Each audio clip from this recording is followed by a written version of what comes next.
আসসালামু আলাইকুম। আলমন্দ electric and auto servicing সেন্টারের নতুন আরেকটি ভিডিওতে আপনাকে স্বাগত।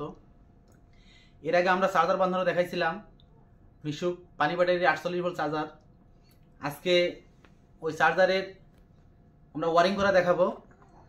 আপনারা আসেন, আমরা একটা চার্জারে ওয়ারিং করতে করতে কী কী সরঞ্জাম লাগে সেটা আমরা আপনাদের কাছে দেখাই এবং সম্পূর্ণ ওয়ারিং কীভাবে করে সেটা আমরা আপনাদেরকে দেখাবো। এটা আমাদের একটা চার্জারের কোর 48 ভোল্ট, আমরা এটা বাধাই করে নিচ্ছি আগে। আপনার চার্জার ওয়ারিং করার জন্য প্রথমে প্রয়োজন হবে একটা চ্যানেল। এটাকে আমরা চ্যানেল বলে, অনেকে ভলিউম বলে। চ্যানেল, একটা 12 ভোল্ট ডায়োড লাগবে, একটা এম্পিয়ার মিটার লাগবে।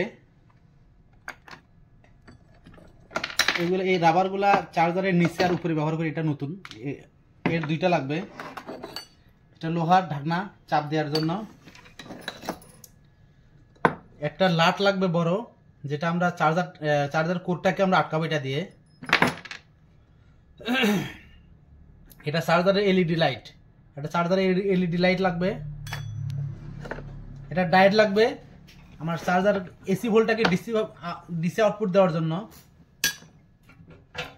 এটা 12 ভোল্ট ফ্যান লাগবে, ফিউজ হোল্ডার এবং ফিউজ লাগবে একটা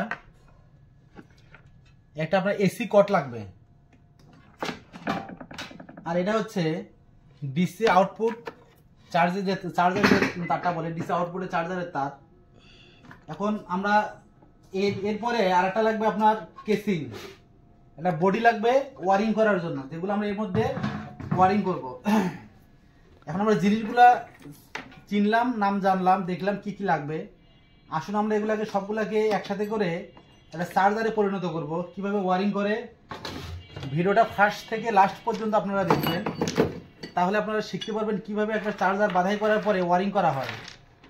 আমরা অনেকেই চার্জার বাধাই করতে জানি, কিন্তু ওয়ারিং করতে গেলে আমাদের অনেক কষ্ট পোয়াইতে হয়, যে আমরা ওয়ারিং বুঝি না কোনটা কেমনে কিভাবে করব।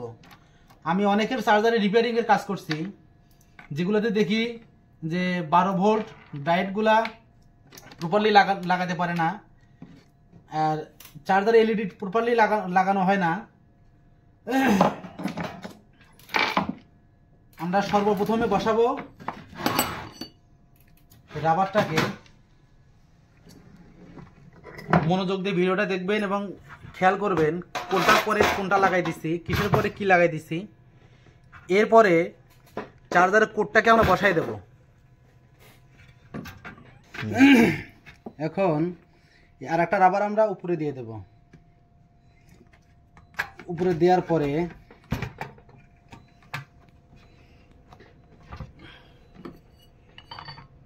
এখানে লোহাটা দিয়ে দেবো চাপ, বোল্ট ধরে দেবো।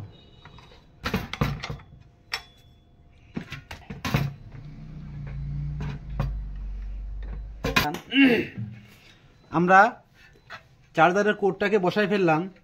এরপরে আমরা ফ্যান লাগাই ফেলবো। ফ্যান, 12 ভোল্টের ফ্যানটা, এই মার্কটা যদি বাইরের দিকে থাকে তাহলে বাতাস বাইরে যাবে, আর ভিতরের দিকে রাখলে বাতাস ভিতরে ঢুকবে। তা আমরা এটার বাতাসকে বাইরে বের করে দেব। এক কাস্টমারের চাহিদা, উনি নতুন বডি দিয়ে নতুন চার্জার বাধাই করে নেবে। কারণ একটা নতুন চার্জার কিনতে গেলে 5000-এর উপরে বাজেট করতে হয়। তামার চার্জার কিনতে গেলে 48 ভোল্টের 5055 টাকা দাম, কিন্তু তার একদিনেরও গ্যারান্টি কিন্তু দেবে না। আমরা যে নতুন বডি দিলাম, চার্জারটা বাধাই করে দিলাম, এটাতে 6 মাসের গ্যারান্টি পাবে কাস্টমারে। তাহলে আমাদেরটা না নিয়ে তাদেরটা কেন নেবে?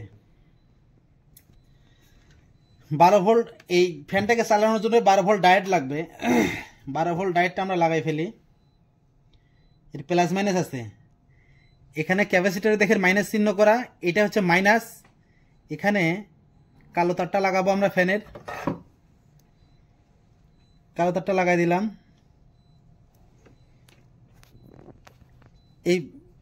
এই পাশটা হচ্ছে প্লাস, আমরা লাল তারটা প্লাসে লাগাই দিলাম।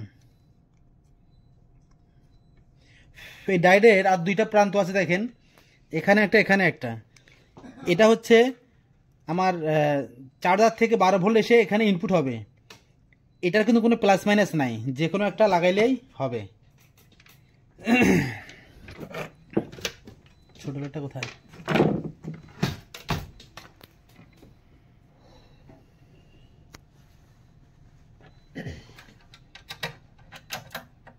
বারো ভোল্ট ডায়োডটাকে আমরা এখানে আটকে দেবো।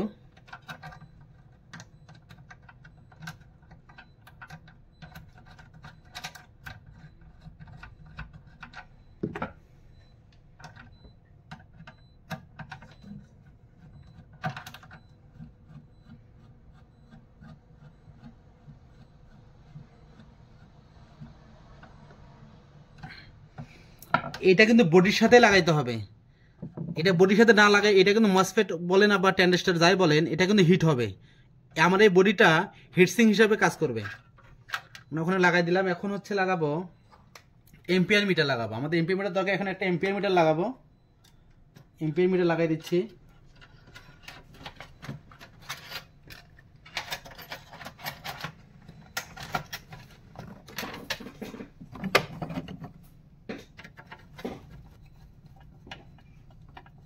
আমাদের এমপিআর মিটার লাগানো শেষ। এখন লাগাবো এলইডি।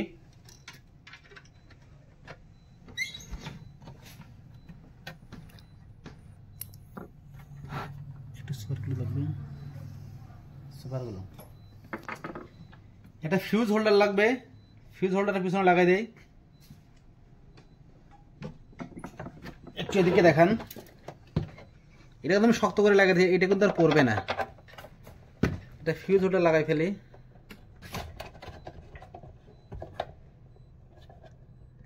ওকে ওকে, আমাদের ফিউজ লাগানো শেষ। এখন বাকি আছে আমাদের ডায়োড লাগানো। এই ডায়োডটা আমরা লাগাই ফেলবো। আমাদের এখানে সবকিছু কিন্তু নতুন। কাস্টমারের চাহিদা হচ্ছে সবকিছু নতুন দিতে হবে, তাই আমরা সবকিছু নতুন লাগাই দিচ্ছি। তারা মার্কেটের থেকে যদি কম দামে আমাদের কাছে পায় তাহলে কেন কিনবে না? আপনি নতুন কোনো জিনিস আমাদের এই ইলেকট্রিক জগতে, আমরা যে অটো জগতে যারা আছে, কোনো কিছুরই কিন্তু গ্যারান্টি আমরা পাই না। মোটর বলেন, কন্ট্রোলার বলেন, কোনো কিছুরই আমরা গ্যারান্টি পাই না। লাভ কোথায়? আমরা কোনো কিছুরই গ্যারান্টি পাই না। কিন্তু মোটর যারা বাধাই করে, আমাদের মেকার ভাইরা যারাই মোটর বাধাই করে, চার্জার বাধাই করে, তারা কিন্তু গ্যারান্টি সহকারে দেয়। এই জন্যই কাস্টমারদের সুবিধা হয়। সবাই চায় একটু ওয়ারেন্টি গ্যারান্টি ওয়ালা জিনিস কিনতে। এটা হচ্ছে এসি সার্ভিস তার। আমরা বেশি লম্বা দেইনি, কারণ গ্যারেজে যারা চার্জ দেয় ওখানে অ্যাভেলেবেল তার থাকে। আমরা বেশি লম্বা দেইনি। অপচয়কারী শয়তানের ভাই। অপচয়কারী হচ্ছে শয়তানের ভাই। এই জন্য আমরা বেশি অপচয় করবো না। যতটুকু প্রয়োজন হবে জাস্ট আমরা ততটুকুই ব্যবহার করব।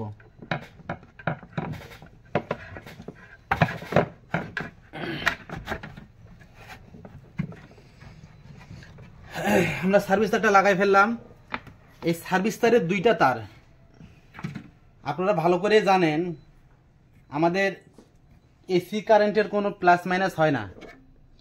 এই জন্য এখানে যে দুইটা তার আছে, এটা একটা যাবে হচ্ছে আমাদের চ্যানেলে অথবা ভলিউমও, যে যেটা বললে চেনেন। আর একটা যাবে আমাদের ফিউজে। ফিউজ হয়ে আমাদের চার্জারের কোরে প্রবেশ করবে লাইন। এখন যে কোনো একটা আপনার যে কোনো প্রান্তে লাগাইতে পারেন। আমরা এটা চার্জারের চ্যানেলে ব্যবহার করলাম। চ্যানেলটা খেয়াল করে দেখেন, একটা গ্যাপ দিয়ে অনেক চ্যানেল আছে এখানে, আপনার পয়েন্ট থাকে না, গ্যাপ থাকে। যদি যেগুলোতে সবগুলো চ্যানেলে পয়েন্ট থাকবে সেগুলোতে একটা পয়েন্ট বাদ দিয়ে 1 2 3 4 5 6 7টা আমরা লুপ বানাইছি। সর্বশেষ এটা দেখেন, এখানে ভালো করে একটু ফোকাস করে দেখান। এখানে আমার চার্জারের তারটা লাগবে। আপনি ভালো করে খেয়াল করলে বুঝতে পারবেন, এগুলো কিন্তু খাটো। এই যে প্লেটটার সাথে এই লাইনগুলো কানেকশন হয় নাই, এইটার কিন্তু লাইন এটার সাথে কানেকশন হয়েছে। তার মানে এখানে আমার এসি তারটা ইনপুট হবে। এসি তার আমি চ্যানেলে ইনপুট করে দিলাম। এই বিষয়টা অনেকেই বোঝে না, অনেকেই পারে না, এটা মাথায় কাজ করে না কোনটাতে ইনপুট করবে।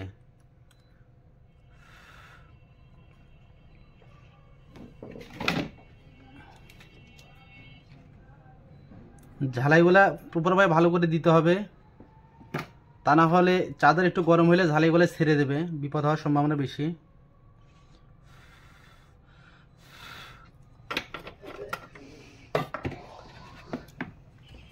আমরা এক মাথা চ্যানেল লাগাই দিলাম, তাহলে চ্যানেলটা আমরা লাগাই ফেলি, এই কাজটা শেষ করে দিই।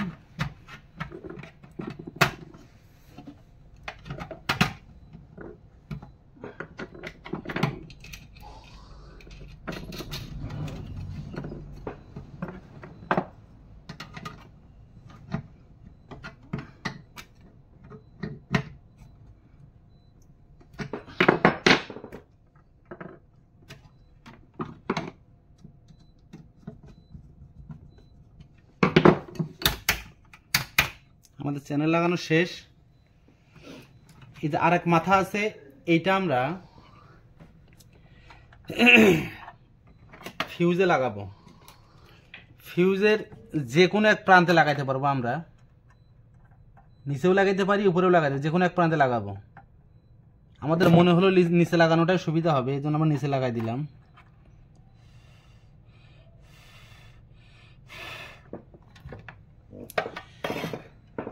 আমাদের চার্জারের এখানে যে এসি তার আপনার 1 2 3 যে আমরা লাগাইছি, এখানে লুপগুলা অপর প্রান্ত আরেকটা কিন্তু বেঁচে আছে, দেখেন অপর প্রান্ত আরেকটা যেটা আছে এসি তারের এক মাথা, তো আমরা এক মাথা আমরা কিন্তু চ্যানেলে লাগাই ফেলছি, আর এক মাথা যেটা বাকি আছে সেটা আমাদের গিয়ে লাগবে ফিউজ হোল্ডারে। এদিকে নিয়ে এসে দেখান, আর এক মাথা আমাদের গিয়ে লাগবে ফিউজ হোল্ডারে।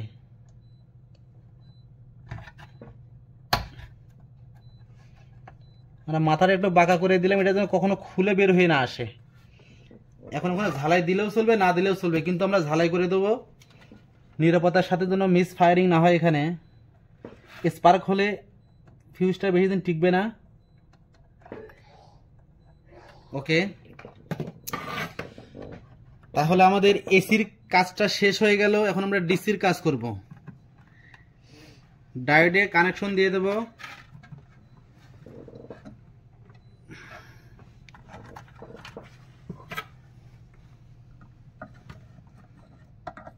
চার্জারের থেকে যে চার্জারের কোড থেকে যে ডিসি তার বের হয়ে আসছে,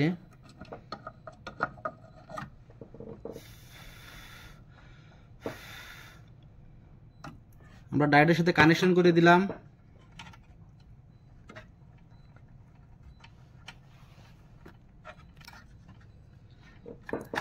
দ্বিতীয় তারটাও আমরা কানেকশন করে দিলাম।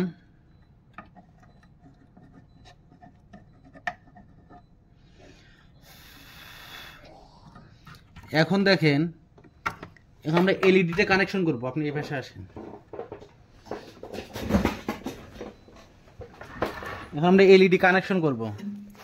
এলইডির এখানে খেয়াল করলে দেখতে পারবেন, এখানে মাইনাস চিহ্ন দেওয়া আছে, এখানে প্লাস চিহ্ন দেওয়া আছে। আমি যদি আরো স্পষ্ট করে দেখাই, এখানে মাইনাস চিহ্ন দেখেন, এই যে এখানে প্লাস চিহ্ন দেখা যাইতেছে। এটা হচ্ছে আমার ব্যাটারি চার্জ হলে যে, ফুল চার্জ হলে যে লাইট জ্বলবে, এটা তার জন্য। তাহলে এটা মাইনাস হলে আমি এটা মাইনাসে কানেকশন করে দিলাম একটা তার আগে।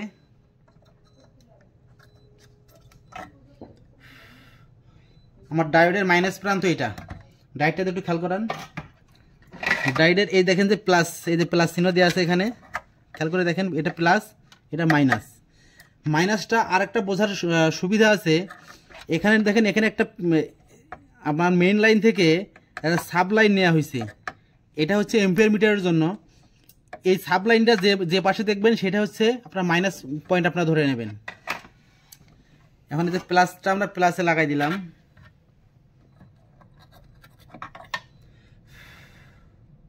আর একটা তার আমাদের মানে বেশি আছে, 3 নম্বর তারটা এই পাশেও লাগাইতে পারি, এই পাশেও লাগাইতে পারি, যে কোনো এক পাশে লাগাইলেই হবে, এর কোনো দিক নাই, যে কোনো এক পাশে লাগাইলেই এটা হয়ে যাবে। চার্জ যখন ফুল হবে, এখান থেকে যখন এম্পিয়ার যখন কম পাবে, চার্জ যখন ফুল হবে, তখন অটোমেটিক ফুলবাতি জ্বলে উঠবে। এখন খেয়াল করে দেখেন, এখানে এম্পিয়ার মিটারটা কোথায় লাগাবো? এম্পিয়ার মিটার দুইটা তার আছে, এটা কোথায় লাগাবো? এম্পিয়ার মিটার সবসময় একটা তারের সাথে কানেকশন করা হয়, সেটা হচ্ছে মাইনাস তার। আমরা সবাই ভালো করে জানি মাইনাস তার। এখানে খেয়াল করে দেখেন, এম্পিয়ারের এখানে প্লাস লেখা আছে, মাইনাস লেখা আছে। এই যে প্লাস চিহ্নটা এখানে হবে মাইনাসটা হবে মাঝখানের দিকে। এখন এইটা হচ্ছে নির্দিষ্ট পরিমাণে একটা জায়গায় থাকে। এটাকে যত আপনি এই দিকে সরাবেন, যত আপনি এই দিকে নেবেন, যত দূরে নেবেন, দুইটার গ্যাপ যত বেশি হবে এম্পিয়ার মিটার তত বেশি উঠবে, তত বেশি দেখাবে। এই তার দুইটার গ্যাপ যত কমে আসবে এম্পিয়ার মিটার তত কম উঠবে। এখানে সবচেয়ে বেশি ভালো হয় মানুষ চার্জারের সাথে লাগানোর পরে, গাড়ির সাথে লাগানোর পরে আপনি এম্পিয়ার মিটার দিয়ে চেক দেবেন। আমাদের এম্পিয়ার মিটার দিয়ে চেক দেবেন কত এম্পিয়ার লোড টানতেছে, ওই অনুযায়ী আপনি এই এম্পিয়ার মিটারটাকে ফিক্সড করে দেবেন। এখন হচ্ছে আমাদের আর একটা তার বাকি আছে নেয়া, আমার 12 ভোল্ট ডায়োডটাকে রানিং করতে হবে। 12 ভোল্ট ডায়োড রানিং করার জন্য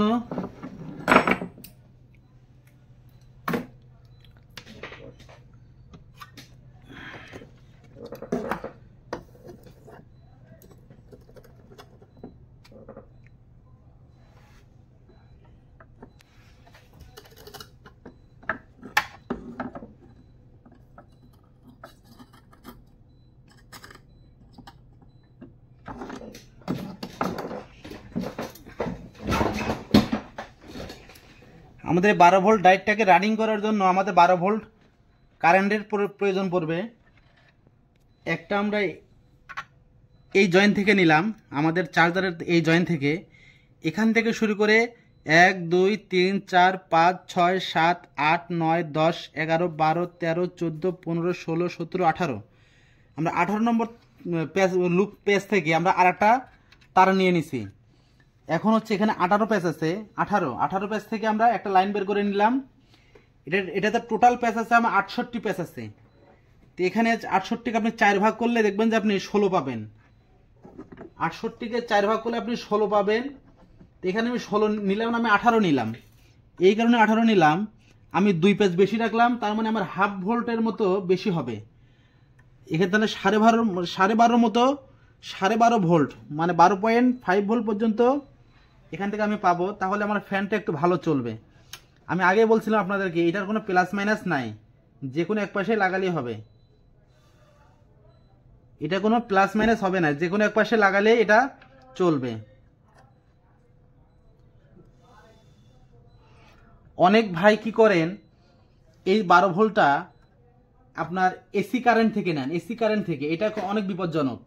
অনেক সময় যদি আমার এই মসফেটটা আপনি এটা একটু দেখান, এই মসফেটটা যদি শর্ট হয়ে যায় আর আপনি যদি এসি কারেন্ট থেকে যদি আপনি এখানে লাইন নেন, তাহলে পুরো চার্জারটা বডি হয়ে যাবে। অনেক ভাই টেনশনে পড়ে যান, আপনি 12 ভোল্ট কোথায় পাবো, আমি ফ্যানটাকে ঘোরানোর জন্য 12 ভোল্ট কোথায় পাবো। দেখেন এই 12 ভোল্ট এরকম ডায়োড ব্যবহার করবেন। এখন এখান থেকে শুরু করে আপনি এখানে 48 যদি হয়, তাহলে টোটাল যত পেজ থাকবে তাকে 4 দিয়ে ভাগ দেবেন। দেওয়ার পরে যত পেজ বের হবে ওখান থেকে যদি আপনি লাইন করে দেন, এখানে 100% আপনার ফ্যানটা চলবে। এটা 48-এর আমার এক ব্যাটারির জন্য 16টা করে পেজ, এক ব্যাটারির জন্য 16টা পেজ 12 ভোল্ট বের হবে। এখানে আমি 18টা পেজ নিচ্ছি, এই কারণে একটু ভোল্ট আমি বাড়াই দিচ্ছি আর কি। এই ফ্যানটা একটু বেশি ঘুরবে, ফ্যান কিন্তু নষ্ট হয়ে যাবে না। এই ফ্যানটা কিন্তু 20 ভোল্ট পর্যন্ত লোড নিতে পারে। এখানে আমি 12.5 ভোল্ট লোড দিছি। এখন আমাদের আরো একটা কাজ বাকি আছে, সেটা হচ্ছে চার্জিং তার বের করা। চার্জের জন্য যে সার্ভিস তারটা বের করা এখন আমাদের বাকি আছে। এটা আমি এখন কানেকশন করতেছি, দেখেন প্লাস মাইনাস।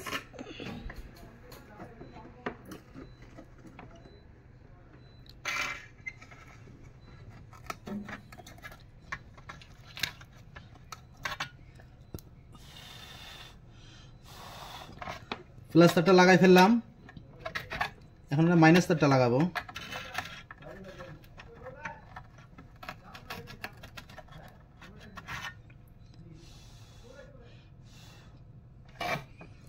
মাইনাস তারও লাগাই ফেললাম। এখন তার দুটো আমরা বের করে দিই, আউটপুট করে দিই।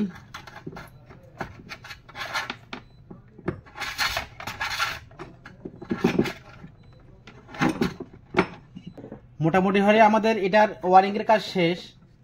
আপনারা দেখতে পাচ্ছেন আমাদের কাজ এখন সবগুলো শেষ হয়ে গেছে। এখন আমরা কি করব, কানেকশন দিয়ে দেখব আমাদের কাজটা কতটুকু সাকসেস হলো। সর্বপ্রথম আমরা সিরিজে লাইন দেবো। আমরা সিরিজে লাইন দিলাম। আলহামদুলিল্লাহ আমাদের চার্জারটা রানিং হয়ে গেছে, আপনি দেখতে পাচ্ছেন আমাদের চার্জারটা রানিং হয়ে গেছে। আমি সিরিজে একটু বাড়ি দিয়ে দেখি, চার্জারটা 100 কাজ করতেছে। এখন যদি আমি এটাকে আপনাকে ভোল্টেজ মেপে দেখাই, আমি এটা 48-এর চার্জার বাঁধাই করছিলাম। এখন দেখেন সিরিজে 44.6 সিরিজে। আমি যখন ডাইরেক্টে কানেকশন করি একই ব্যবহার করবে 45.3 বের হইতেছে। যখন গ্যারেজে যাবে তখন এটা 46-47 ভোল্ট অনায়াসেই বের হবে। তাহলে চার্জারটা আমার পারফেক্টভাবে ওকে হয়ে গেছে।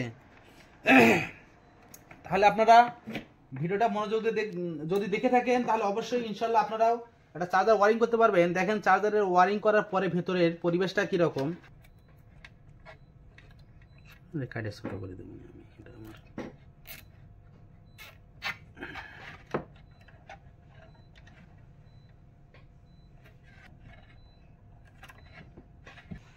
এখন আপনারা দেখতে পারতেছেন চার্জারটা কত ফ্রেশ মনে হইতেছে। অনেকে চার্জার ওয়ারিং করেন কিন্তু চার্জারের ভিতরে জঙ্গল, এতই জঙ্গল হয় আমাজন মহাবানও আপনার ফেল আছে ভিতরে। চার্জারের তারের কারণে অন্য কিছু দেখাই যায় না। আপনি দেখেন কতটা ফ্রেশ কোয়ালিটির চার্জারটা আমরা ওয়ারিং করলাম। এখন সামনে দেখান,